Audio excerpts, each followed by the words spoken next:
Welcome back to the Kop TV Hot Kopics episode 111 with myself, AGT. We've got the big man Doyle, Freestyle DM, back in the building after a hiatus. Yeah. How are you, mate? I'm alright, lads. I've had a torrid 2 weeks. Don't worry, I haven't been enjoying myself while I've been away. I know everyone's been suffering, but so have I, believe me. Yeah, I've had a torrid time. But other than that, I'm alright, I'm alive, I'm healthy, I'm back here in the studio. I need a good though, but other than that, I'm sad, lads, on a bit. Smash that like button, people. If you're listening on the audio platforms, do give us a 5-star rating and follow us as we draw into the last month of the season, the month of May, where we should be going around collecting trophies, but it's not going to happen, unfortunately. And whilst Doyle's been away, I've been getting it, mate. I'll be honest with you, I've been getting it. Yeah, so I'm glad you're back to share the load now, because honestly, in the comments, if it's not hold that, you sausage, it's where's Doyle, the crying Scouser, blah blah blah, where's Doyle. I've been fronting it for us, bro. Just crying off camera, innit? That's all I've been doing. It for us. Good lad. You've been crying off camera. I've been crying on camera. Yeah. Unfortunately, that's what our job is. Unfortunately, you get to see all of our emotions. We don't get to see yours. You get to see ours, and I've been hiding away a little bit just to have a little cry about this month of April, which has been the worst April of my life. Probably. I mean, it's up there. Genuinely, it's the worst April I've seen in terms of football results for us for a very long time. Let's touch on the game, and then we'll get on to the potential new manager and look ahead to this week, where we have Tottenham at Anfield on Sunday, 4:30. Doesn't really mean much now, to be honest, for both teams. Yeah. But I was at the game on Saturday, Doyle, early kickoff. I had a good day out, I'll be honest, at West Ham. You know, we had Nicky on the channel on Thursday, Friday. He said 4-0 to Liverpool in the first 20 minutes. I said, I don't know what team you've been watching, because that's not going to happen. But again, just a lack of anything, really. I mean, there were chances that we should have finished. Harvey Elliott hits the side netting, Diaz hits the post, Harvey hits the bar right towards the end, and there's other little half chances that we could have done better with. But in terms of like the atmosphere in the stadium from both sides, it wasn't great. I mean, the away fans, I saw a tweet at half time from someone in the away end who said it wasn't great. And is that a reflection of, do you think, the fans maybe knowing now that, you know, there's almost nothing to play for? Almost, I say. There's a 0.1% chance we're still in the league. We know there's nothing to play for, but do you think how Liverpool have played in the last month has kind of reflected the kind of fans' feelings as well towards it all? Yeah, 100%. Everyone feels quite deflated. You can see by the players' performances.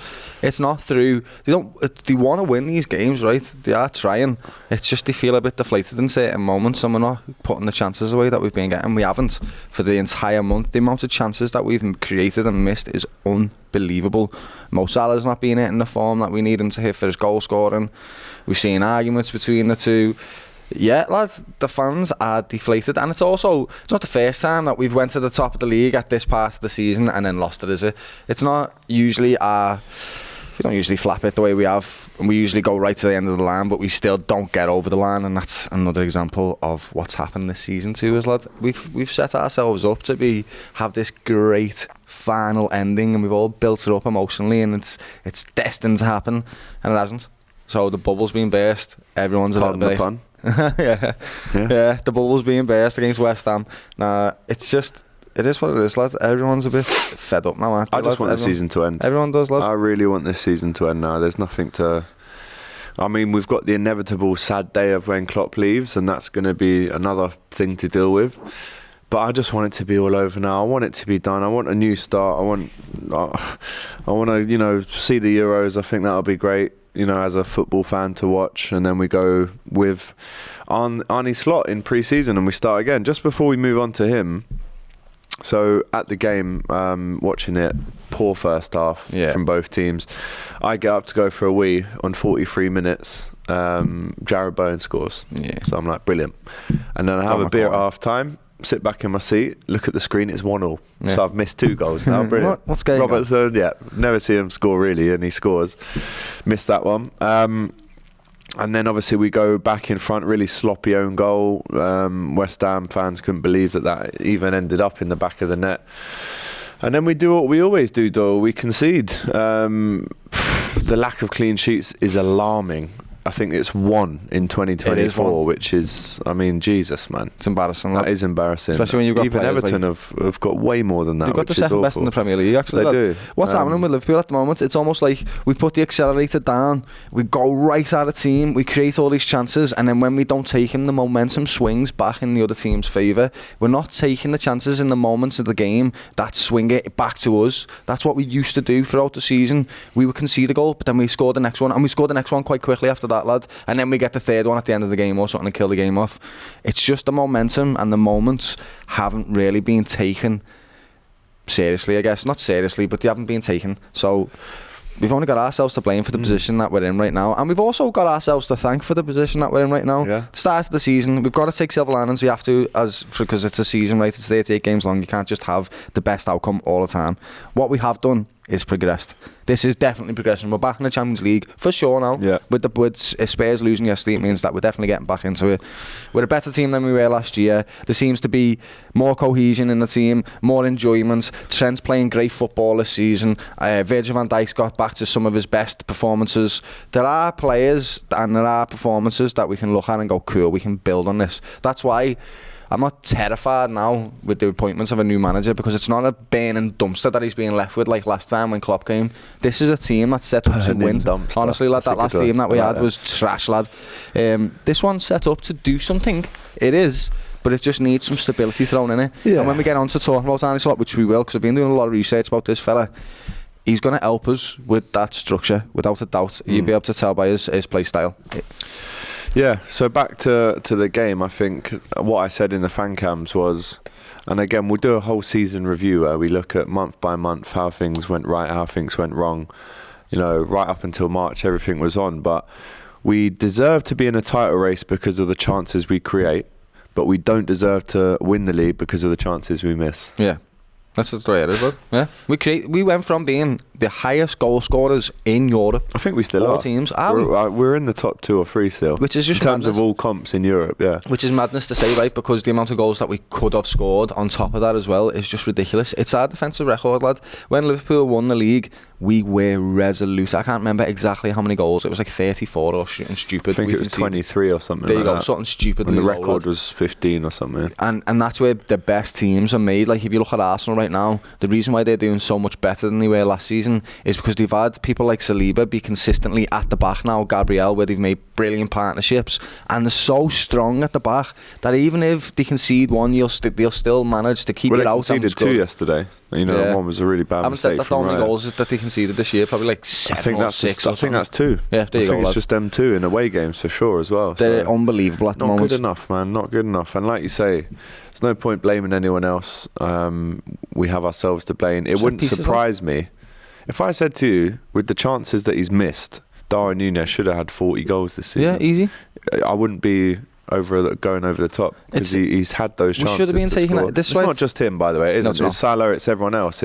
What did one of the pundits say the other day? They were talking about how Salah's not been scoring, so now it's almost catching out the other attackers. So Diaz, bless him, he keeps hitting the post, lad. Yeah. Honestly, I don't know how many times this kids hit the post. It's ridiculous. And then, you know, Núñez missing chances, Gakpo not really fully kicking on, and Jota's the only other one that really comes in and finishes, like Fulham when he come in, finish the game for us. He's almost like a luxury player now. He is. Man. If he has another season like this, lad, I honestly don't know what to do with him. But yeah, we've got a lot of troubles, lad. We're not finishing chances, and also our defensive record is terrible. When you look at the goals that we're conceding against Everton, every single set piece we were second best at, lad. It was terrible. Or just didn't even fight. I mean, look at Trent's jump for the second goal. It's pathetic. And then I love Trent, but it's absolutely pathetic. And then against West Ham, we're conceding a corner and then another cross into the box and header.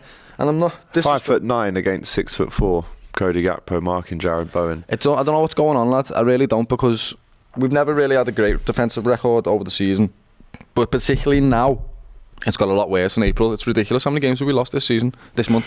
3. Probably more. And we lost 1 in like 40 something goals. Yeah, we've lost 2 of our last 3.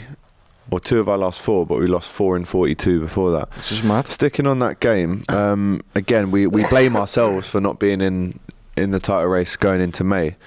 But once again, you cannot look past the refereeing decisions on Saturday. How Gakpo, and I'm actually a bit annoyed at Gakpo, just put it in the back of the net. I agree, love. because we see what's happened. You know, the corner's come in, Areola's claimed it. Anthony Taylor, who's, in my opinion, between him and Michael Oliver, I don't know who's worse. It's like picking between a pair of idiots. Michael Oliver's rated the best ref in England, by the way. He's obviously not, because the pen Declan Rice yesterday, but he's gone like that, which has gone no foul, play on, get rid of it. And he's put the ball on the floor like that, and Gakpo's just ran up to it. Like, Mbappe scored an identical goal for PSG like this, where the keeper's put it on the floor, and he just tapped it in. Score it! Just get it in the goal, and then VAR, let them deal with it. But for Gakpo to not just go up and pass it in the net. The reason why he never did it was because the ref blew his whistle as he was going to approach it. It's all the ref's fault. It definitely is. And then the ref goes back over to him and says, go down, you get treatment. He's went to play on, then the players, I'll play on, then he stopped, and the referee's not quite blew his whistle or known what to do, so he's just stopped the game entirely to be like, no, we're not having no silly mistakes, but he's made one himself doing that. The one for me was the Paquetá foul. On McAllister. I can't believe that was nothing. I honestly... The amount of red cards we got at the start, honestly, lad, the amount of red cards we got at the start of the season for that exact thing, maybe even a little bit softer.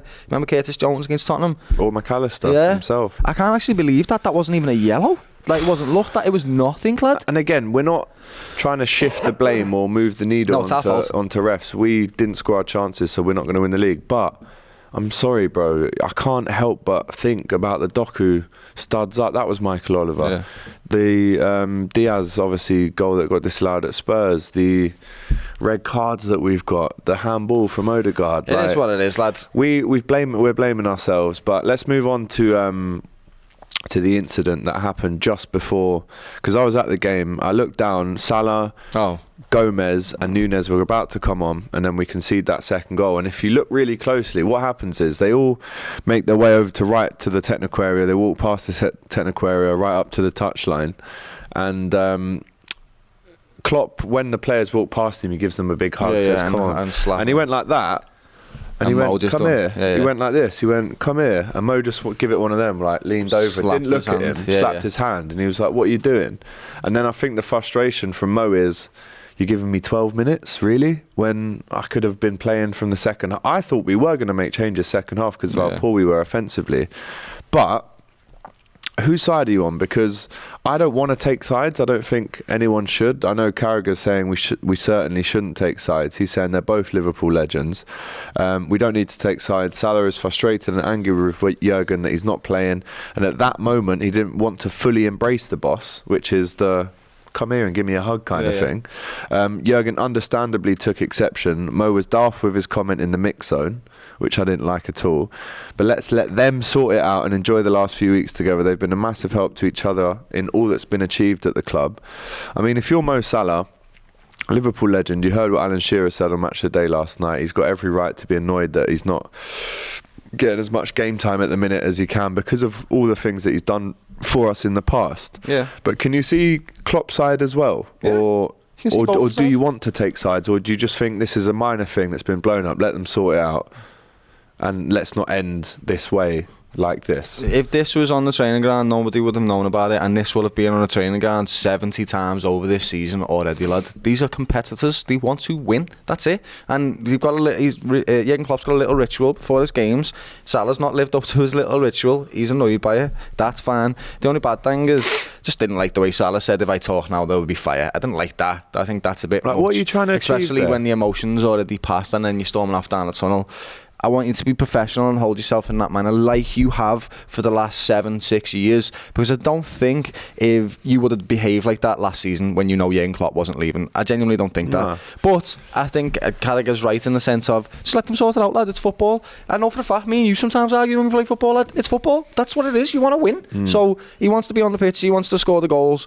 He didn't do what Jurgen Klopp asked him to do, which he usually does. It's just a change of behaviour, which has all just led to a conflict, and that's it. That's just what happens. The two are grown-ass men, lad. They'll get over it. They'll go on to the next game. Salah will probably start. He might score. So it's one of them.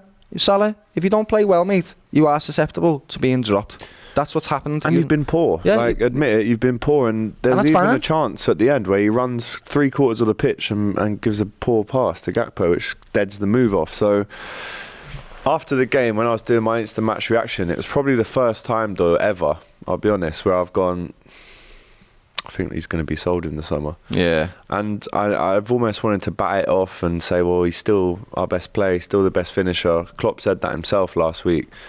But it was the first time where I've gone, I think what Salah may be doing here, and again, I'm not saying he is, I'm not saying he's sinister enough to think about these little plans of exit strategies, but is he almost creating a problem that doesn't really exist as an excuse to then leave and get his wish to go to Saudi? Or do you think it's...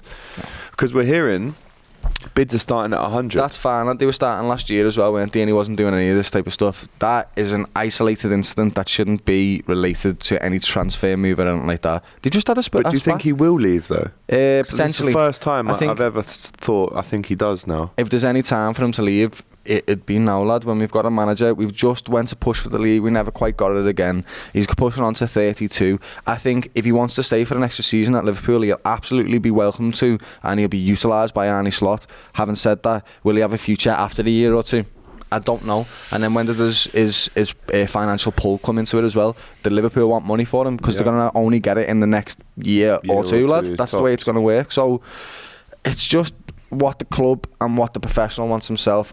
As a fan, I'd like him to stay an extra season because he scores loads of goals. Lad. He's got 17 goals this season. He's a legend for our club. He's been fantastic. He's an experienced player that Arne Slot will be able to utilise for the younger team. I want him, but it's whether or not it's going to work, lad. It's as simple as that. And also, it's not up to Arne Slot now. It's going to be up to Michael Edwards, and it's going to be up to Salah what he wants to do. 100 mil, 150 mil for a player who's 32. Well, how much would you take? 150. That'd be great. Especially from Saudi, mate. They've got all the money in the world. Take them to the cleaners. Well, if we're taking him to cleaners, I'm saying 200. I know that's a little bit unrealistic, but because of the worth that he has out there off the pitch... I get you. It's like when David Beckham went to Madrid. Exactly. Yeah. We've got to say he's a 150 mil player. And 50 mil commercial. But give us 50 extra for the shirt sales you're going to achieve and the extra money that's going to come into the club. So that's the burning hot topic, really. Let us know in the comments. Do you want Salah to go? One question. Do you think Salah will go? Another question. If he does go, how much do you want for him?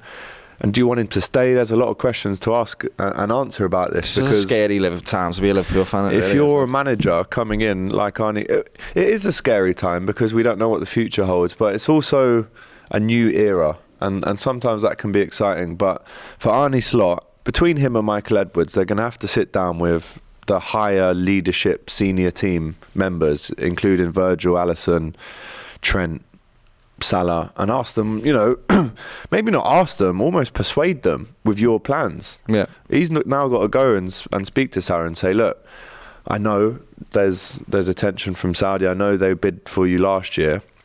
But look, give me a year. You've got a year left on your deal. I promise you, this is my ambition. This is what we want to do. Michael, who else do we want to sign? Yeah, we want to get him to help you. Or he could come in and go, because I've heard this morning, according to Ben Jacobs, he's keen to keep Salah when he does come. But he could also go, do you know what? If we got 150 for him, get this one. These are the 3 players that we could buy.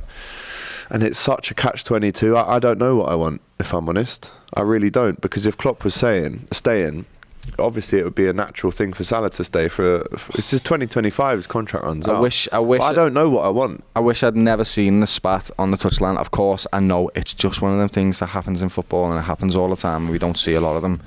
But it definitely has made me think questions like this. So, am I worried about Arne Slot coming in and he's not got a big as a name as Mo Salah or Virgil van Dijk or Alisson to persuade them or to Trent? Stay. He's not Jurgen Klopp, lad. Jurgen Klopp was the daddy lad. You listen to what he's saying, yeah.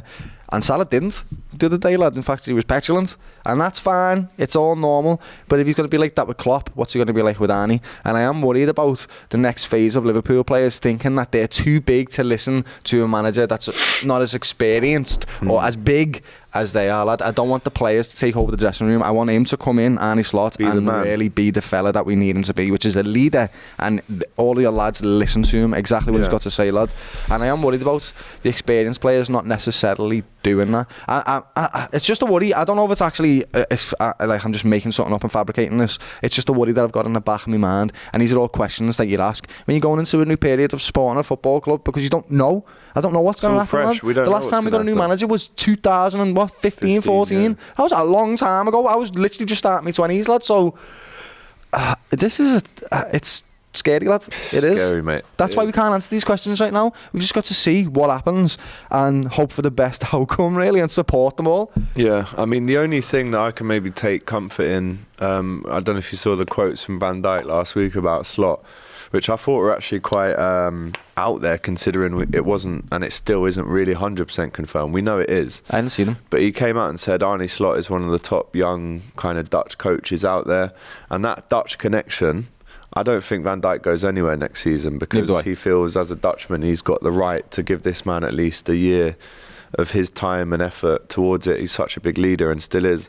And we were talking about Van Dijk being the top centre-back in the league up until April, because of all the first aerial duels, passes, etc. in the league as a centre-back. So let us know what you think about Mo Salah potentially leaving. Let us know about the arrival of Arne Slot. If you're still a little bit under, in between two rocks about him, he, just to give you a bit more context, played as a midfielder in the Eredivisie 208 times, scored 27 goals, originally from the east of Holland, played for FC Zwolle, NAC Breda, I've heard of them, and Sparta Rotterdam, heard of them, before beginning his managerial career as interim manager at Cambuur in 2016.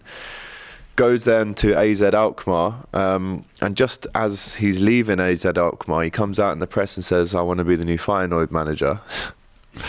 Are we going to have ourselves a situation here, Doyle, where in 3 years he goes, oh yes, I'd love to manage Real Madrid, it's a great club, a great team? Potentially. Because there's two ways to look at it. If you're a Liverpool fan, you're thinking, oh, this fella's putting his balls on the table, coming out and saying he wants to be the manager. I like that, he's desperate for the job. But if you're a Feyenoord fan now, you think, hang on, mate. It's very similar to what Ruben Amorim did, and he's had to now apologise to Sporting Lisbon fans for even getting on that plane to West Ham, which actually in turn ruined his Liverpool chances. Yeah.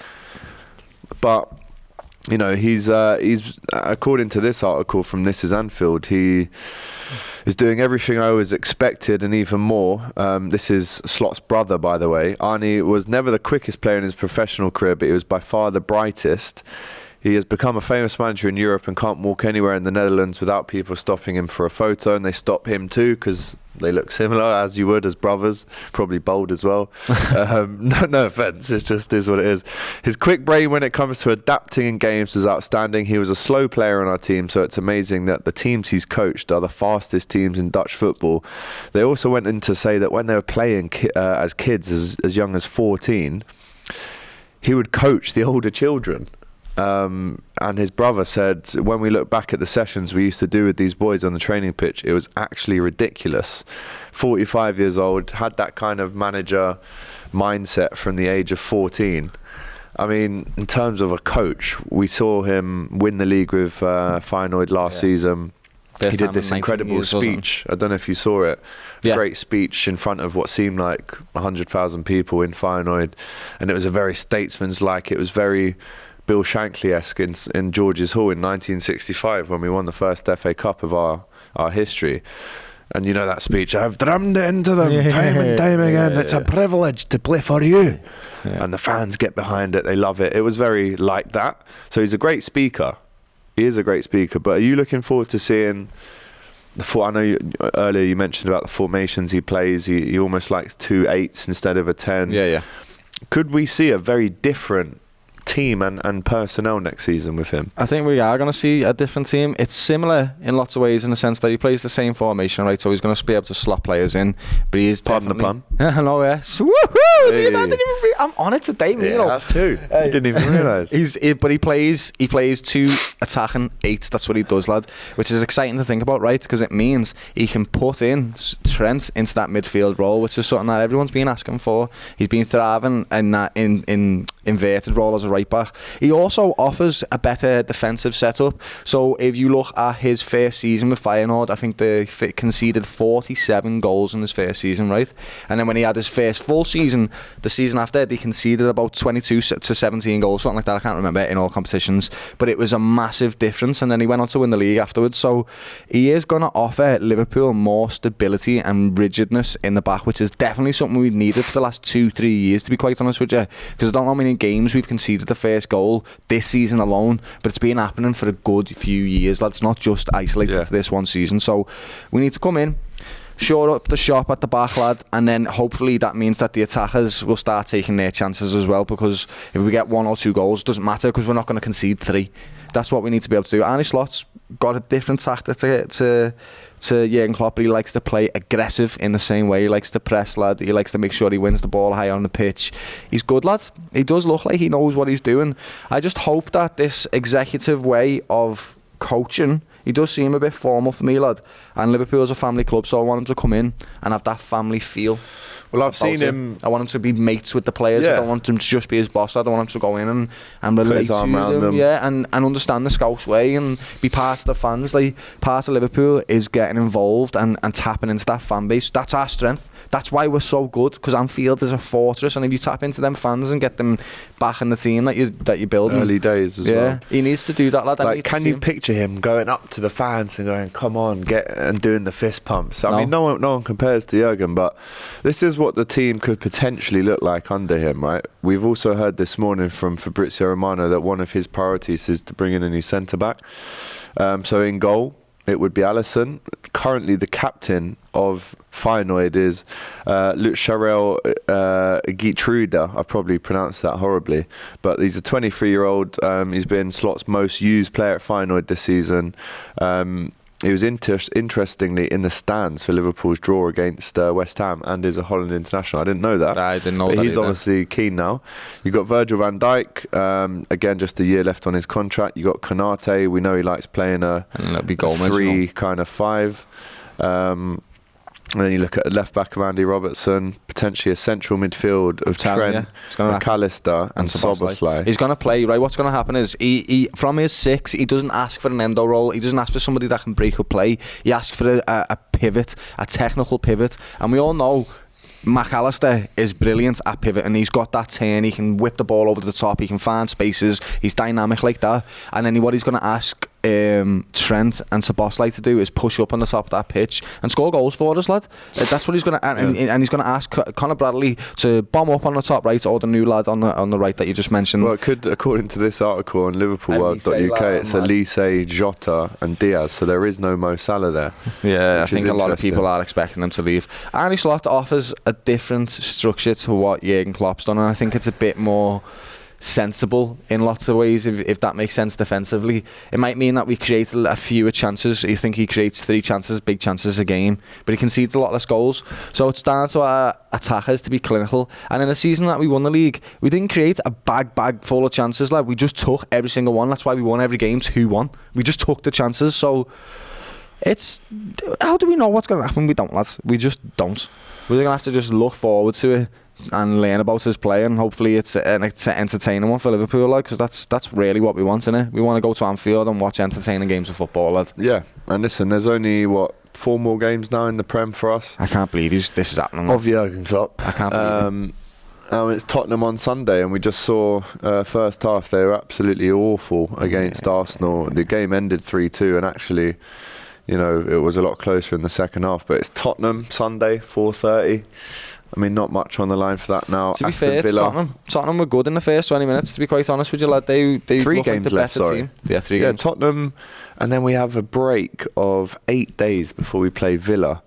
And then another 5 days after that, it's Wolves at home for the last day of the season. And then that's it. We're done anyway. The season's finished already, lad. We've got our top 4. There's nothing else we can fight for. Just got to watch to see who wins it out to City and Arsenal now. Do you know what? Each game that goes by, I know it's 1 win in 5 in April, but each game that goes by, I think, how lucky was I to be in the stadium to watch us win that Carabao Cup? Yeah, boss. The last one that Klopp is going to leave us with, and, you know, seeing the kids win it. I think that's genuinely, bro, that's really up there in terms of my best Klopp memories ever, just seeing us win that trophy. So listen, it's a long week for me on DR Sports. I'm gonna have to face the music again, as I always do. Thanks, Liverpool, bud. So yeah, not the best, not the worst, but not the best, and we currently find ourselves in 3rd place, a massive 5 points behind Arsenal, but it is still in City's hand. They've got a game in hand, 1 point behind, so they could, if they win that, go 2 points clear. And then they just do what they do and go and win the league.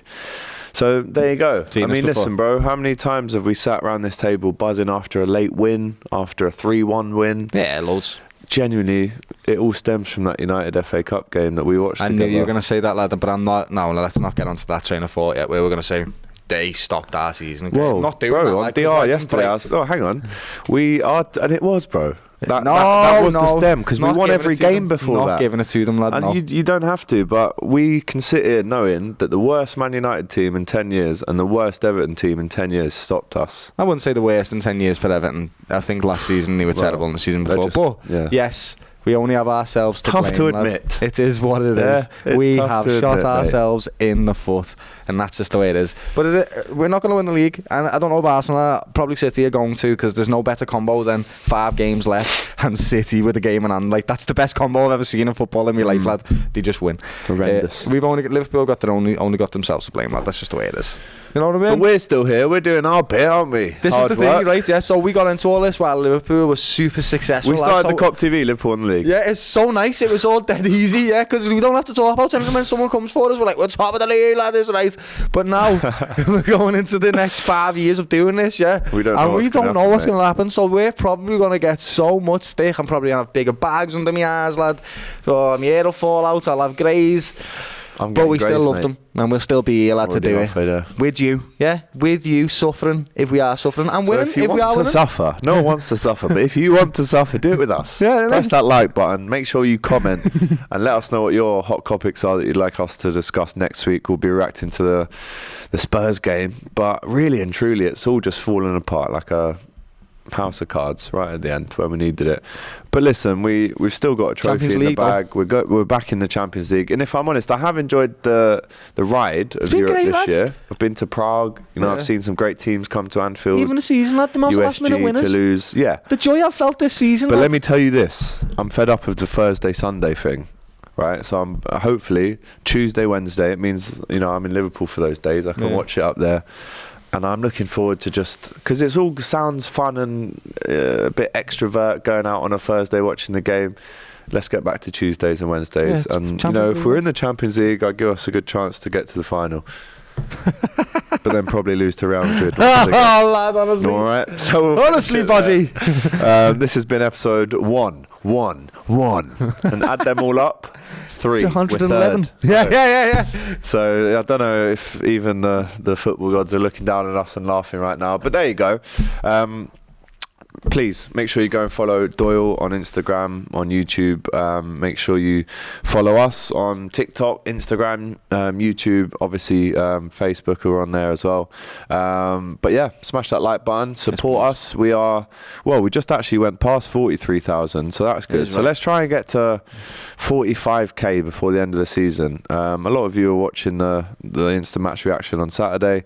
Hold this, hold that, sausage, all of that stuff. So if you're going to come to the channel to laugh at me, then the least you can do, really, is please press that like button. All right, just do it for us. Just do it for us.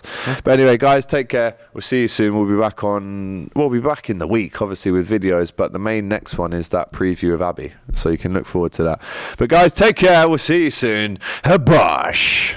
Hey guys, thanks for watching this video. If you've enjoyed this, make sure you check out the rest of the channel too. There's other stuff you'll enjoy for sure. Don't forget to like, comment and subscribe to the Kop TV. The voice of football's most famous stars. Come on.